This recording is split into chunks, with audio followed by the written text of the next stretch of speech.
My parents provided my sister and me with a very comfortable life growing up.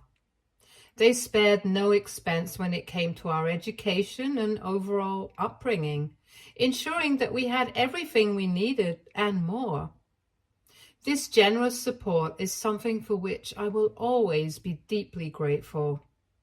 I witnessed many of my friends facing significant challenges at home while we were growing up, struggling to secure even the basic necessities. It was a stark contrast to my own experience, where such struggles were absent. Our household was one of abundance where material needs were effortlessly met. Despite the wealth and comfort, I always tried to remain grounded. I was acutely aware of the privileges that our parents' hard work and success afforded us. This awareness fostered a sense of gratitude within me. I never viewed our financial status as a reason to feel superior to others. Instead, I saw it as a fortunate circumstance that came with the responsibility to remain humble and empathetic towards others. I tried to take care of my friends as much as I possibly could. For example, if one of my friends didn't have any lunch money for the day, I would offer them my lunch or give them some of my pocket money so that they could buy something from the cafeteria and eat what they preferred. It was important to me that my friends never felt left out or deprived. Similarly, if a friend liked a particular lipstick brand but couldn't afford it, I would try to save up my own money so I could buy it for them as a birthday gift. It brought me joy to see their faces light up when they received something that they wanted but couldn't have. These small gestures were my way of showing appreciation for my friends and trying to share the good fortune I had been blessed with. It was never about flaunting wealth, but about using it in a way that could make a positive difference in the lives of those I cared about. My sister Ruth, however, took a different path. She often let our family's wealth shape her interactions with others, developing a sense of superiority because of it. This difference in our perspectives created a noticeable divide in how we related to our peers and approached life. While I valued humility and gratitude, my sister seemed to embrace the advantages of our affluent upbringing in a way that often made her appear entitled. While Ruth and I did have the same set of parents and received the same material comforts, there was a significant difference in our experiences growing up. When I was born, my parents were still in the early stages of their business, working hard to establish themselves and onboard new clients. Those initial years were a time of struggle and perseverance, and I saw firsthand the effort and sacrifices they made to build a stable life for us.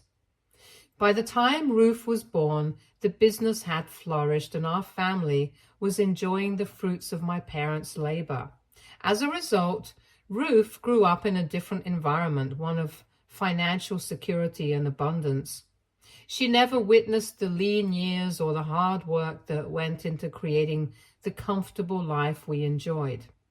To her, it seemed as though our parents had always been successful and affluent. I guess this is also why we had such a different outlook towards life. When I would share stories about the modest house I grew up in and the challenges our parents faced in their business initially, Ruth would often react with disbelief. She would scrunch up her nose and dismiss my accounts as impossible, unable to reconcile the idea of our parents ever being anything less than well off. To her, the notion of our parents having a period of struggle was inconceivable, and she would ask me to not recount this to anyone in school, since she did not want to admit to anyone that our family ever struggled in any way. I always hoped that Ruth's naivety and sense of entitlement would fade as she grew older, expecting that maturity and life experiences would eventually make her more understanding and grounded. Unfortunately, that change never came. Despite the passing years, Ruth remained steadfast in her beliefs, always taking for granted the privileges we were afforded. As you can imagine, this disagreement in our thinking was what would cause multiple fights between us. For instance, if one of our friends wore clothes from a less expensive brand, Ruth wouldn't hesitate to point it out in a condescending manner. She might say something like, "Oh, I didn't know they still made those. I only wear designer labels," making our friend feel self-conscious and inferior. Similarly, during school events or parties, Ruth would go out of her way to flaunt her latest gadgets or expensive accessories. She would casually mention how our parents had just bought her the newest smartphone or designer handbag, ensuring everyone knew about her high-end possessions. This behavior of hers always made me uncomfortable, and if I ever asked her to be humble or to not say certain things in front of others, she would argue that she was just speaking the truth and that it wasn't her fault that people were poor at school. This would infuriate me, as I couldn't stand watching her belittle others and misuse the advantages we had. If you're wondering whether our parents supported Ruth's childish behavior towards others, I hate to admit it, but they did. My mother in particular was very much like Ruth in her attitude. Apparently, my maternal grandparents used to be quite wealthy until they lost a significant portion of their money due to bad investments. This financial setback forced them to give up their large, opulent house and move into a smaller one, a change my mother absolutely detested. She would often express her dissatisfaction to her parents, lamenting how she wished she had never been born to them or wishing that they could provide a better lifestyle. This was largely because my mother had many wealthy friends and felt inferior in comparison. It's important to note that despite the financial loss, my maternal grandparents were still able to afford a good life. It just wasn't the same lavish existence they once had. My mom has always had a lot of resentment towards her parents because of this. Hence, when Dad's business started going well and they shifted to a wealthy neighborhood, my mom finally felt at home. She loved the fact that people looked at us differently and we could now go for extravagant vacations without worrying about the money. Her sense of privilege and entitlement also rubbed on Ruth, who's exactly like her. She always seemed to support Ruth's sense of superiority, perhaps because she saw in Ruth a reflection of her own past frustrations and desires. Unfortunately, this support only reinforced Ruth's behavior towards others, making it even more challenging for her to develop a grounded perspective on life and the privileges we enjoyed. When I first started dating, my parents had different pieces of advice to offer. My dad wanted me to find a good, hardworking, dependable guy to marry. He emphasized the importance of character, integrity, and reliability in a partner. My mom, on the other hand, had a very different perspective. She insisted that I should marry into a wealthy family so that I could enjoy a lavish lifestyle and she could gain access to wealthier friends within her social circle. I felt bad that she was essentially using me to climb an imaginary social ladder, valuing status and wealth over genuine connection and personal happiness. This pressure made my early dating experiences quite challenging. When I first started dating, my mom would often interfere and tell me how the guy wasn't good enough for me and kind of pressured me to break up with them. This resulted in a few fights, after which my dad had a talk with my mother and she decided to keep her mouth shut about my dating life. However, I also quickly realized over the years that many men in the real world were more interested in my family's wealth than in who I was as a person. They saw me as a ticket to a comfortable and affluent life, rather than appreciating me for my personality, values, or aspirations. This realization was disheartening and made it difficult for me to find someone who was genuinely honest and kind, someone who could emotionally support me and be my pillar of strength. I often found myself questioning the motives of those who showed interest in me, making it hard to trust and form meaningful connections. This is why when I first met Robert, I wasn't that excited initially. I assumed he, like every other guy before him, would light up at the mention of my family's wealth and try to get me to talk about my dad's assets. However, Robert turned out to be different. He didn't give 2 cents about what my dad had or the kind of lifestyle I grew up in. Instead, Robert asked me the important questions. He wanted to know how I felt growing up with my family. He was genuinely curious about whether my family looked after me or if they were too busy with their own schedules. He even asked if I felt lonely and miserable growing up. These questions showed me that he was interested in me as a person, not as an extension of my family's wealth. Robert's focus on my feelings and experiences rather than my family's financial status was refreshing and comforting. It was the first time someone had taken the time to understand my personal history and emotions rather than just my family's material wealth. This approach made me realize that Robert saw me for who I truly was, and it marked the beginning of a meaningful connection between us. Unlike me, Robert had a humble upbringing, yet he never made me feel like I was just a money bag to him. He would take me out on dates, to small cafes, and treat me like a queen. I loved how he was so confident in who he was and never felt inferior or put me down, unlike many men I had encountered in the past. Robert's lack of a big ego and his genuine appreciation for life stood out to me. He wasn't trying to impress me with grand gestures or extravagant outings. Instead, he focused on creating meaningful experiences and showing me genuine care and affection. This authenticity made me feel valued and cherished in a way I hadn't felt before. Robert's ability to see and appreciate the simple joys in life without feeling the need to compete or prove himself created a sense of stability and comfort in our relationship. This is why when I introduced Robert to my family, I was quite nervous since I was serious about him and wanted to see if he could fit in with my family. I was particularly worried about how my mother and sister would react, given their tendency to put others down. During lunch, my dad engaged Robert in a conversation about his business and listened attentively as Robert talked about his job.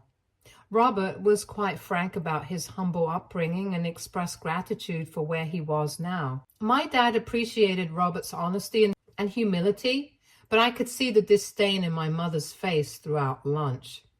She was utterly disappointed in me, and after lunch refused to talk to me directly, fuming that I had been dating someone like Robert. My sister, much like my mother, kept making subtle comments and jokes about Robert's outfit, hairstyle, and upbringing. These remarks irritated me, and I repeatedly told her to stop. It was disheartening to see them judge Robert based on superficial aspects rather than his character and the way he treated me. Despite their negativity, Robert remained polite and composed, which only reinforced my feelings for him, and highlighted the stark contrast between his genuine kindness and my family's superficial judgments. After lunch, my dad shared his thoughts with me privately. While he acknowledged that Robert seemed like a wonderful guy, he expressed concerns that Robert might not be able to provide me with the same lifestyle I was brought up with. My dad was worried about my future comfort and well-being. Fearing that I might have to compromise on the material aspects of life I was accustomed to. I understood his concerns, but felt it was important to explain how Robert made me feel truly seen and heard.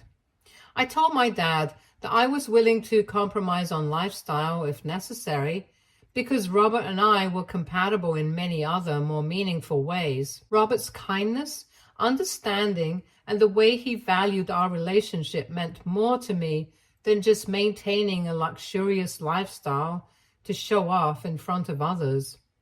My dad appreciated how hardworking Robert was and recognized the genuine connection we shared.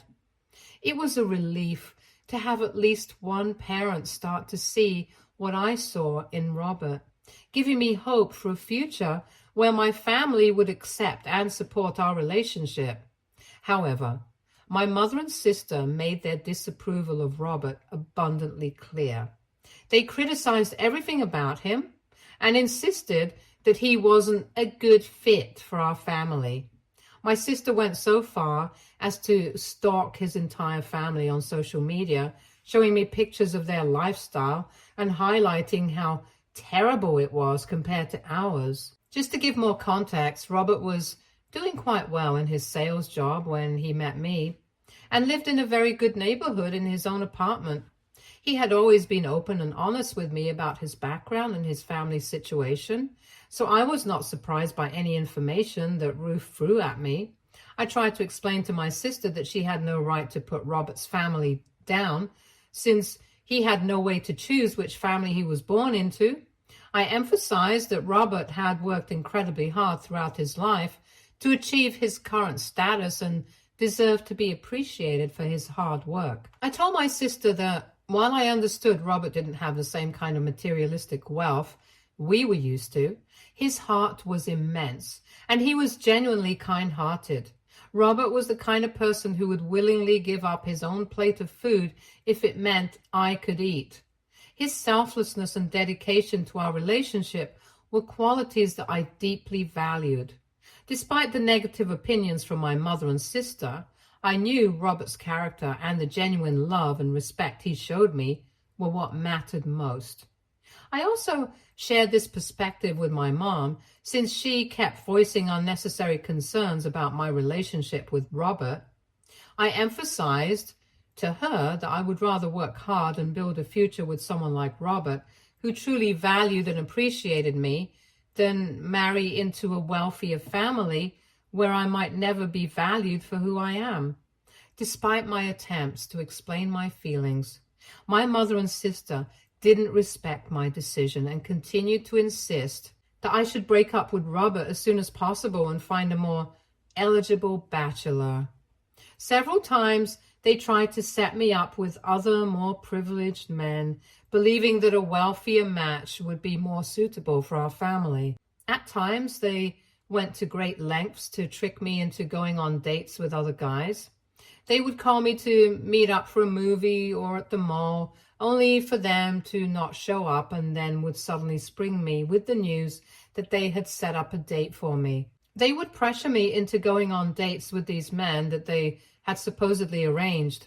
If I ever tried to cancel my dates, they would tell me how it would reflect poorly on them and that people would talk about our family. This manipulation left me feeling uncomfortable and frustrated, as I had to awkwardly turn down these poor men during our dates and explain that I was already in a relationship with my partner, Robert.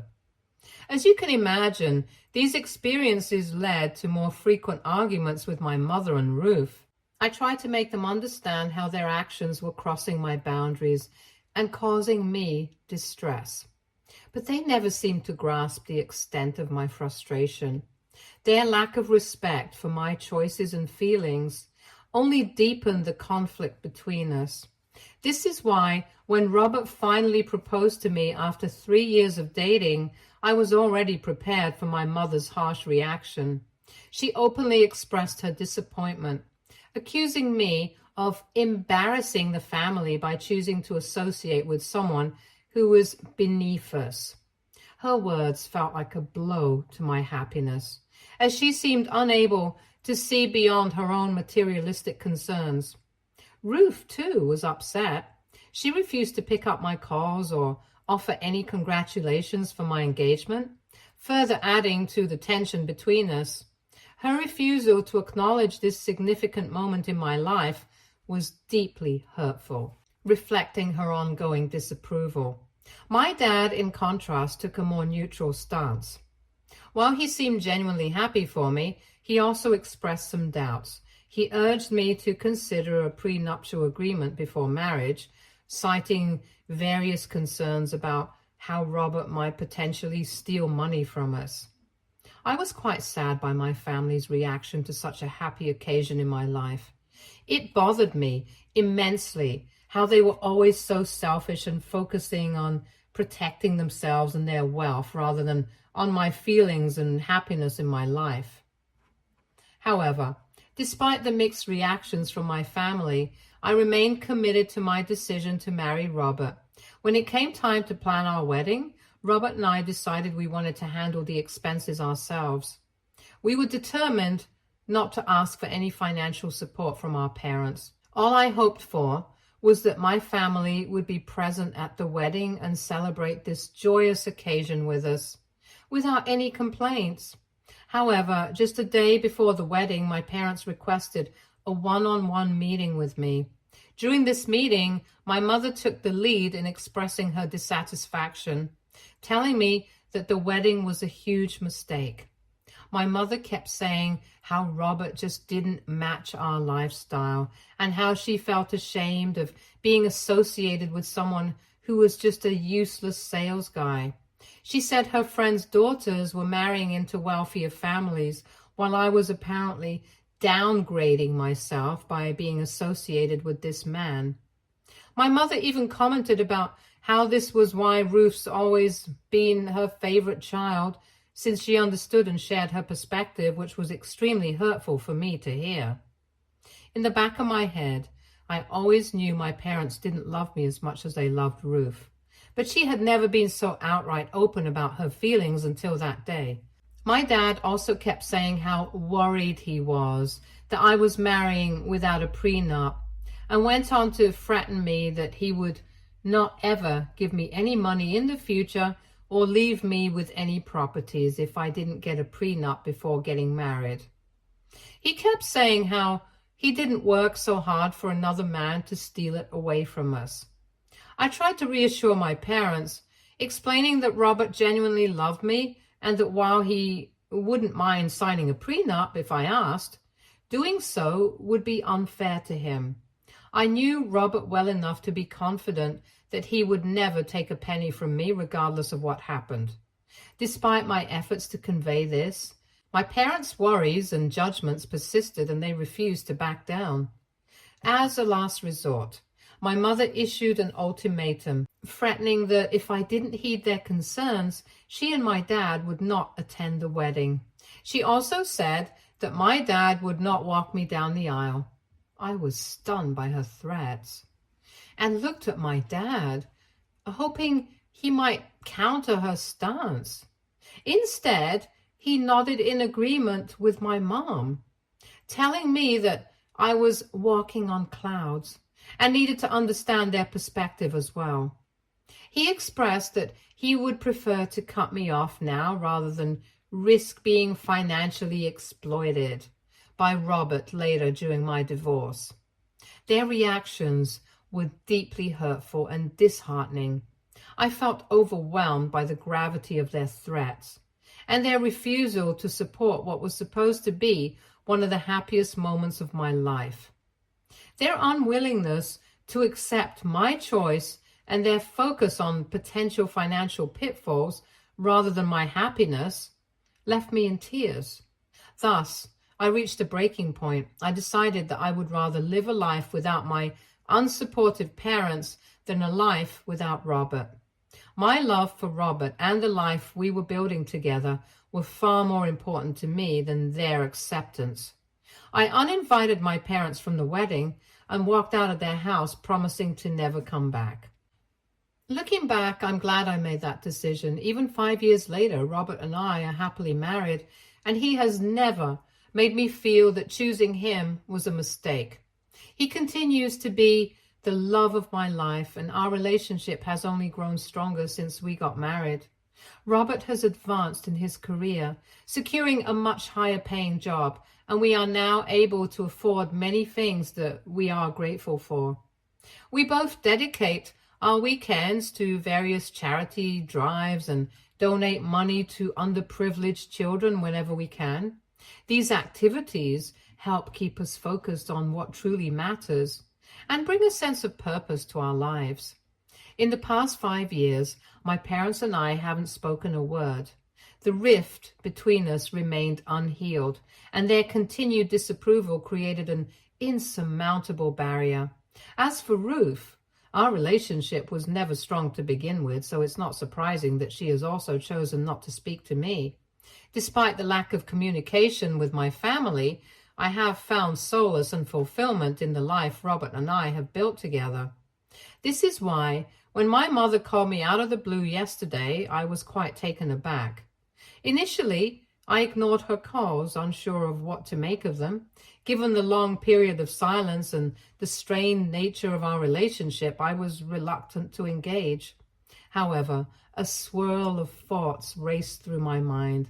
Perhaps there was a medical emergency or something had happened to my dad. So I decided to answer when she called me for the third time. The conversation began in an awkward silence. Neither of us knew quite how to bridge the gap that had grown over the years. My mother eventually broke the silence with small talk, asking if I was doing well. I didn't want to be outright rude, so I answered her question politely, but I also wanted to address the reason for her unexpected call. I asked her directly why she had reached out after all these years of estrangement. This was when my mother slowly admitted that she and Dad had been keeping tabs on me and Robert over the years. She revealed that they were pleased to see how well we were doing. Despite their earlier disapproval, it seemed they had been watching from a distance and were satisfied with our progress. However, the real reason for her call became clear when she explained that she believed I was the only person she could turn to help out with the situation regarding my sister Ruth. According to my mother, Ruth was involved with a wealthy man who had serious issues, including a drinking problem and a gambling addiction that had led to a lot of debt. My parents had tried various approaches to break them up, but Ruth had refused to listen to them. She was determined to stay with this man because she believed he could provide her with the life she had always dreamed of. However, the situation had deteriorated further. The man Ruth was involved with had started to ask my dad for money to pay off his debts. Despite his reluctance, Dad had helped out with a few $1,000s just because he wanted to make Ruth happy. Yet, the man had kept pressing our parents for more money, and they had now reached their breaking point. My mother insisted that they needed me to step up as the older sibling and have a serious talk with Ruth about her rebellious actions for dating such a man. She argued that since Robert and I had managed to turn our lives around over the years, my sister needed to learn from my example. My mother urged that I was their last hope and told me that I needed to keep our differences aside and help my younger sister out in whatever way I could. My mother's revelation was startling. At this point, I realized my parents were looking to me, not just for support, but for a resolution to Ruth's ongoing issues. And maybe my mother thought I could potentially help out by paying off the guy's debts. So I asked my mother to stop talking and reminded her that she needed to stop using terms like older sister and family when speaking to me. I pointed out that she, Dad, and Ruth had all refused to communicate with me for years. It felt disingenuous for her to suddenly invoke these familial roles when they had been so distant and unsupportive. I wanted her to first acknowledge the long-standing issues between us and the emotional distance that had been created before expecting me to step in and resolve their problems with Ruth. However, my mom refused to apologize and told me that she and Dad did what they thought was right at the time and that I needed to let the past go. AITA, if I refused to help out my parents after the way they treated me and Robert? Update 1. Wow, when I posted this, I had no idea that so many people would support my decision. I'm genuinely taken aback that I was not wrong to think of not helping out my parents, even though they seemed desperate. I do agree that I deserve to get a proper apology from them after all these years, and that they have no right to ask for my help just because they have no one else to turn to. Update 2. It turns out I received a call from Dad today, just 2 days after Mom reached out to me. He started by apologizing to me for everything and told me how blinded he was to not see and appreciate Robert for who he was. Dad then explained the various problems he's been facing in his business since Ruth became involved with her boyfriend. Apparently, the man has a very bad reputation, and understandably, potential investors and clients are now hesitant to be associated with my dad due to this connection. Dad admitted that he had lost a significant amount of money trying to pay off Ruth's boyfriend's gambling debts, but the man just never learned his lesson. He expressed that, given the severity of the situation, him and Mom believed I was their only remaining option. They hoped I could help Ruth see the consequences of her actions and persuade her to reconsider her relationship with someone who had already caused so much trouble. This is when I suggested to Dad that he needed to do exactly what he had done to me 5 years ago. I told him that since no one could force Ruth to see the error of her ways because she was a grown adult woman, he needed to stop supporting her lifestyle with her boyfriend and should cut her off just as he had done with me. Dad remained quiet as I continued, reminding him that he had no hesitation in cutting me off, even though it turned out he was wrong about Robert. I told him that if he had been willing to do that to me, he should have no problem applying the same approach to Ruth, given her current situation. I made it clear that aside from this piece of advice, I owed nothing to them, and that their problems with Ruth were not my responsibility to solve. I have no idea if my dad will actually listen to me or not, but he didn't argue with me any further. Update 3. A quick update. After my phone call with Dad, my mom called me in a fit of anger. She was outraged, calling it distasteful for me to suggest that Dad cut off Ruth, and blamed me for the fact that Dad was even considering it. She yelled that I was supposed to talk sense into Ruth, not convince Dad to abandon her. I simply laughed and told her she needed to stop calling me and expecting me to help her precious daughter when she had no problem abandoning me during my wedding. I reminded her that I had only suggested an idea to Dad, and ultimately it was his decision to make. I reiterated that their problems with Ruth were not my concern. Since that conversation, I have blocked both of my parents from my phone. The recent interactions have taken a toll on my mental health, and I no longer want to be involved with my family in any way. Honestly, I don't care what happens to Ruth. I hope this is a lesson for my parents for always having treated me differently. I'm quite happy with Robert currently and want to focus on the life we share. Stay tuned for more stories from our girl relationships.